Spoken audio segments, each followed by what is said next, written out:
بسم اللہ الرحمن الرحیم۔ 90% ہندوؤں کے دماغ میں ایک بات گھر کر گئی ہے کہ قرآن ہندوؤں کو مارنے کا آدیش دیتا ہے۔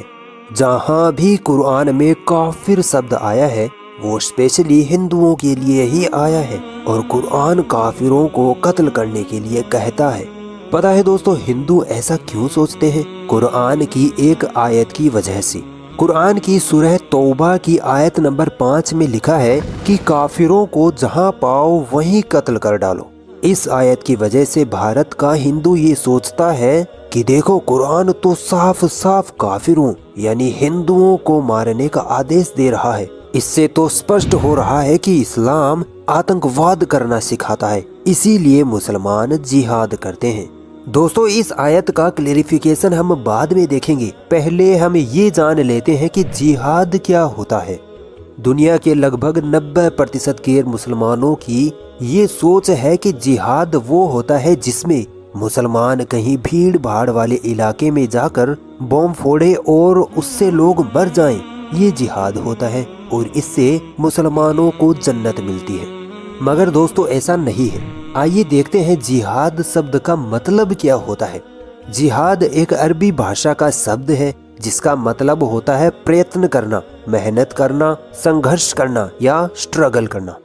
جہاد دو پرکار کا ہوتا ہے، جہاد اکبر یعنی بڑا جہاد، اور دوسرا جہاد اصغر یعنی چھوٹا جہاد۔ قرآن اور حدیثوں میں جہاد اکبر اسے کہا گیا ہے جس میں کوئی انسان اپنی بری عادتوں کو، اپنی برائیوں کو ختم کرنے کے لیے سنگھرش کرتا ہے۔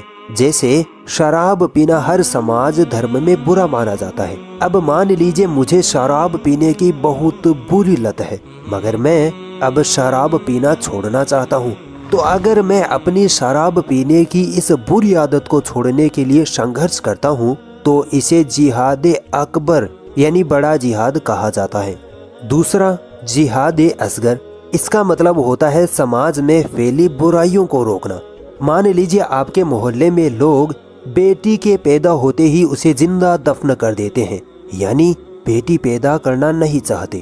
آپ خود جانتے ہیں کہ یہ ایک بہت بڑی سماجک برائی ہے۔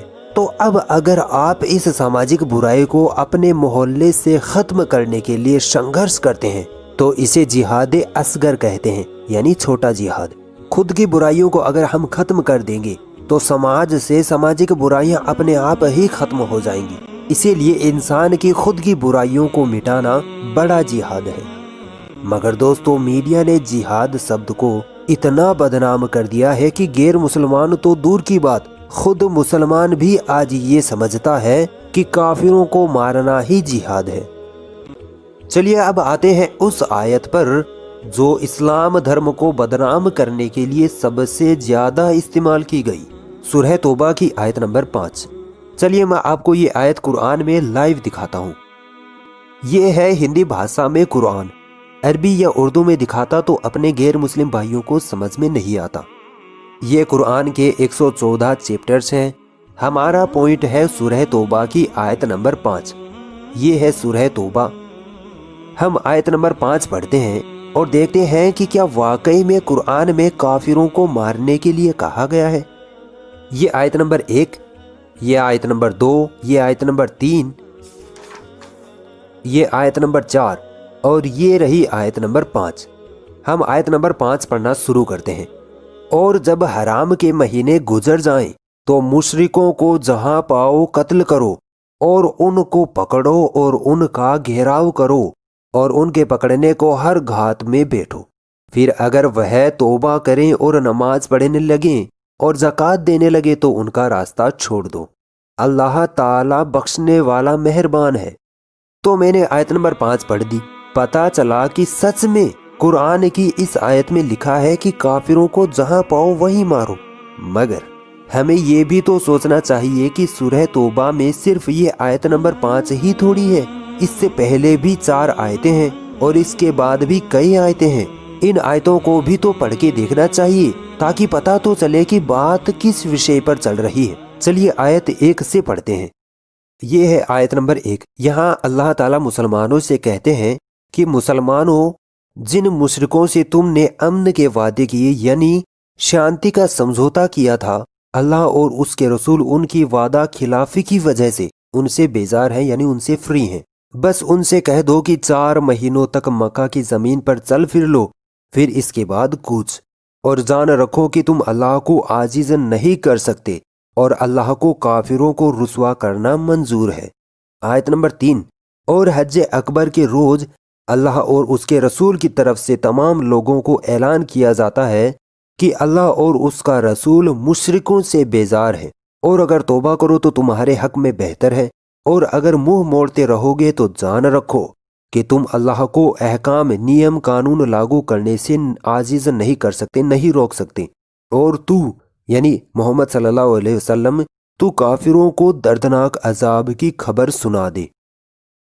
ये आयत नंबर 4। ये आयत ध्यान से सुनना। लेकिन जिन मुशरिकों से तुमने कोल करार किया यानी शांति समझौता किया, और उन्होंने यानी काफिरों ने उसमें किसी प्रकार की कमी नहीं की और न उन्होंने तुम्हारे खिलाफ किसी की सहायता की, यानी काफिरों और मुसलमानों के बीच जो शांति समझौता हुआ तो उसमें काफिरों की तरफ से कोई गड़बड़ी नहीं की गई और ना ही उन्होंने मुसलमानों के खिलाफ किसी दूसरे गिरोह की सहायता की। तब अल्लाह ताला मुसलमानों से यहाँ कहता है तो उनके वादों को मुकर्रर मुद्दत तक पूरा करो, यानी जब तक वो समझौता हुआ है, जितने समय तक वो समझौता हुआ है तुम भी उस समय तक उनसे वो समझौता कायम रखो और समझौता तोड़ने से परहेज करते रहो, यानी समझौता नहीं तोड़ना। बेशक अल्लाह ताला परहेजगारों से प्रेम करता है। तो दोस्तों मैंने आयत 5 से पहले की 4 आयतें पढ़ी, जिनको पढ़ने से पता चल रहा है कि यहाँ किसी शांति समझौते की बात चल रही है।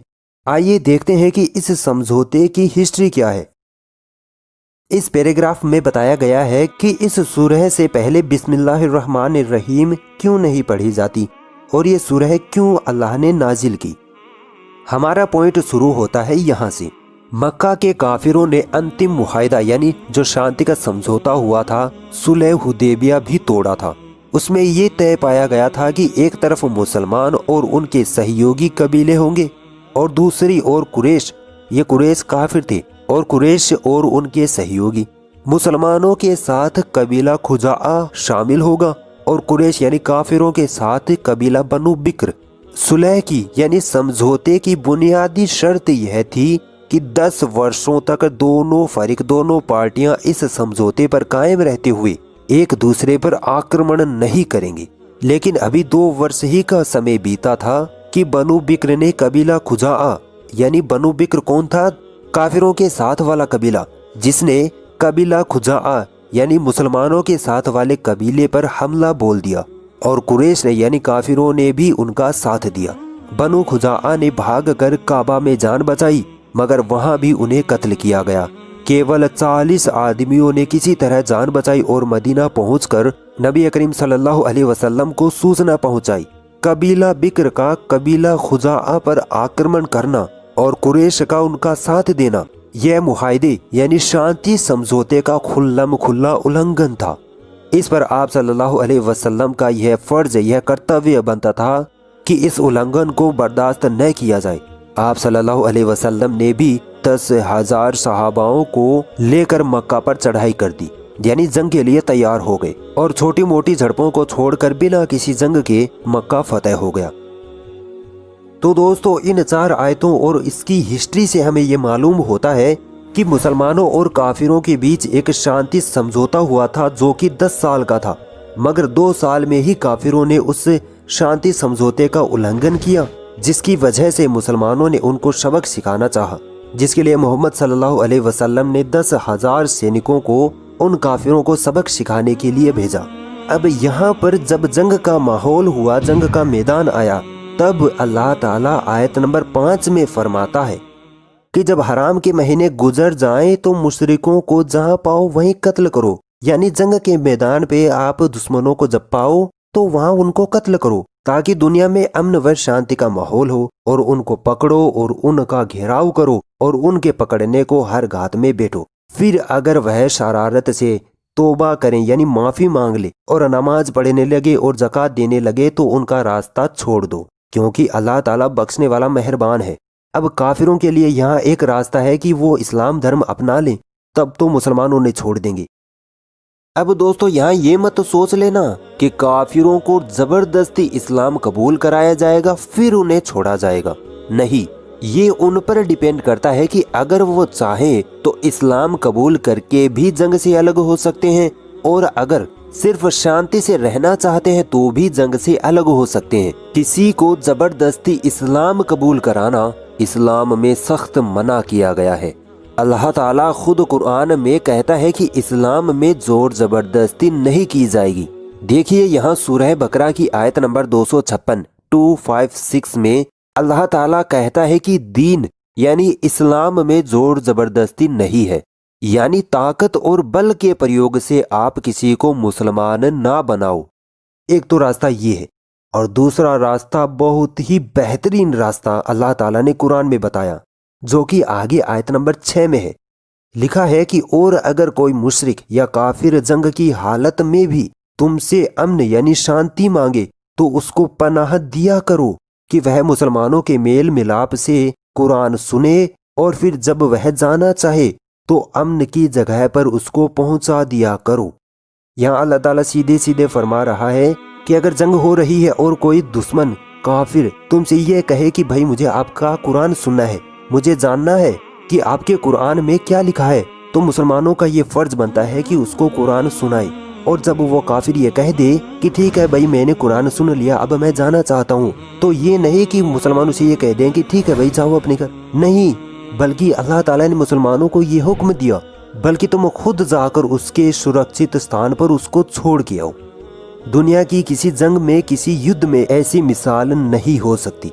दोस्तों अब यहाँ साफ हो रहा है कि सूरह तौबा की आयत नंबर 5 में अल्लाह आम गैर मुसलमानों को मारने के लिए नहीं कह रहा, बल्कि यहाँ तो जंग का माहौल है। जंग के मैदान में अल्लाह ताला कहता है कि दुश्मनों को मारो। मान लीजिए अगर भारत पाकिस्तान का युद्ध हो जाए और पाकिस्तान भारत के सैनिकों पर गोलाबारी करे, उनको मारे, तो क्या भारत के सैनिक मिठाई का डब्बा लेकर पाकिस्तान के सैनिकों को पप्पियां झप्पियां करेंगे? बिल्कुल नहीं। भारत के सैनिक हिम्मत और जोश के साथ पाकिस्तान के सैनिकों को मुंह तोड़ जवाब देंगे और उनको कत्ल करेंगे। अब इस चीज को लेकर कि भारत ने पाकिस्तान के सैनिकों को कत्ल किया, इसलिए भारत एक आतंकवादी देश है, क्या दुनिया के देश ये कहेंगे? नहीं, बिल्कुल नहीं भाई। यहाँ तो युद्ध चल रहा है, युद्ध में तो अपने दुश्मन को मारना ही होता है। दोस्तों यही इस आयत में कहा जा रहा है कि युद्ध में तुम अपने दुश्मनों को घात लगाकर मारो। दोस्तों इसी तरह कुरान में काफिरों को मारने से रिलेटेड कई आयतें तो हैं, मगर वो आयतें जंग के मैदान में दुश्मन को मारने से रिलेटेड हैं। दोस्तों जिस प्रकार महाभारत में युद्ध की बातें की गई हैं, युद्ध के बारे में वर्णन किया गया है, उसी प्रकार कुरान में भी युद्ध के जंगों के बारे में बताया गया है। हम जानते हैं कि महाभारत में जो युद्ध हुआ वो अच्छाई और बुराई के बीच था, और कुरान में जो जंग या जो युद्ध बताया गया है वो भी अच्छाई और बुराई के बीच है। एक आम नागरिक जो मुसलमान नहीं है उसको बिना वजह मारने का कुरान में कहीं नहीं लिखा। चैलेंज है मेरा, दुनिया का कोई भी व्यक्ति दिखा दे कि कुरान में एक आम मासूम इंसान को बिना वजह मारने को कहा गया है। कुरान में तो लिखा है कि जिसने एक बेगुनाह इंसान की जान बचाई तो उसने पूरी इंसानियत को बचा लिया, और जिसने एक भी बेगुनाह इंसान की जान ली उसको मारा तो उसने पूरी इंसानियत को मारने का पाप किया। यहाँ अल्लाह इंसानों की बात कर रहा है, ना कि सिर्फ मुसलमानों की। अब मैं गैर मुसलमानों से कहना चाहूँगा, खासकर हिंदू भाइयों से, कि आप इस्लाम के प्रति बहुत बड़ी गलत फहमी में दब गए हैं। आप जब तक खुद कुरान को नहीं पढ़ेंगे तो लोग आपका इस्तेमाल करते रहेंगे। राजनीतिक पार्टियां, नफरत फैलाने वाले संगठन आपको अपने फायदे के लिए इस्तेमाल करते रहेंगे। किसी इस्लामिक बुक स्टोर पर जाइए, एक हिंदी वाले कुरान खरीदिए और पढ़िए। कुछ समझ में ना आए तो अपने मुस्लिम दोस्त से या पास के किसी मस्जिद के किसी मौलाना से संपर्क करिए। जब तक यूट्यूब की वीडियोस को जो खास प्रोपेगेंडे के तहत बनाई जाती हैं उनको देखते रहेंगे तो कभी अंधेरे से बाहर नहीं निकल पाओगे। जैसा कि दोस्तों मैंने वीडियो की शुरुआत में कहा था कि अक्सर हिंदुओं को लगता है कि कुरान काफिरों को मारने का हुक्म देता है, और काफिर का मतलब हिंदू लोग होते हैं। चलिए देखते हैं कि काफिर का क्या मतलब होता है। काफिर एक अरबी भाषा का शब्द है जिसका मतलब होता है इनकार करने वाला, मना करने वाला, झुठला देने वाला। इस्लाम के नजरिए से काफिर वो व्यक्ति होगा जो इस्लाम की सत्यता का इनकार कर दे, यानी वो ये कह दे कि भाई मैं इस्लाम को नहीं मानता, तो हम उसे अरबी भाषा में काफिर कहेंगे। इसी को हिंदी में ए मुस्लिम यानी जो मुसलमान नहीं है, उर्दू में गैर मुस्लिम यानी जो मुसलमान नहीं है, और अंग्रेजी में नॉन मुस्लिम यानी जो मुसलमान नहीं है, ये सब कहेंगे। यानी सीधे लफ्जों में जो व्यक्ति मुसलमान नहीं है उसे अरबी भाषा में काफिर कहा जाता है। अब चूंकि कुरान अरबी भाषा में है, इसलिए जो मुसलमान नहीं है उसे काफिर शब्द से पुकारा गया है। हिंदू धर्म में देखें, या तो कोई व्यक्ति हिंदू होगा या नहीं होगा। अब जो व्यक्ति हिंदू नहीं होगा उसको नास्तिक, अधर्मी, दस्यु, मलिच्छ, उर्दू में गैर हिंदू, इंग्लिश में नॉन हिंदू, इन शब्दों से संबोधित किया जाएगा। तो काफिर शब्द कोई गाली नहीं है, बल्कि इसे गाली बनाया गया है मीडिया के द्वारा। सबको पता है आज भारत में क्या चल रहा है। हिंदू भाई भारत को हिंदू राष्ट्र बनाने के चक्कर में मुसलमानों से इस कदर नफरत करने लगे हैं कि इनको सच और झूठ में कोई फर्क नजर नहीं आता। आज मीडिया और नफरत फैलाने वाले संगठनों ने हमारे समाज में ऐसा जहर घोल दिया है कि लोग एक दूसरे के धर्म को बदनाम करने का एक भी मौका नहीं छोड़ते। अगर ये वीडियो आपको पसंद आई तो इस वीडियो को लाइक ज़रूर करें, और भी ऐसी इंटरेस्टिंग वीडियोस देखने के लिए हमारा चैनल सब्सक्राइब ज़रूर करें और इस घंटे को भी दबाएं, ताकि जब भी हम कोई नई वीडियो डालें तो उसका नोटिफिकेशन आप तक सबसे पहले पहुंच जाए।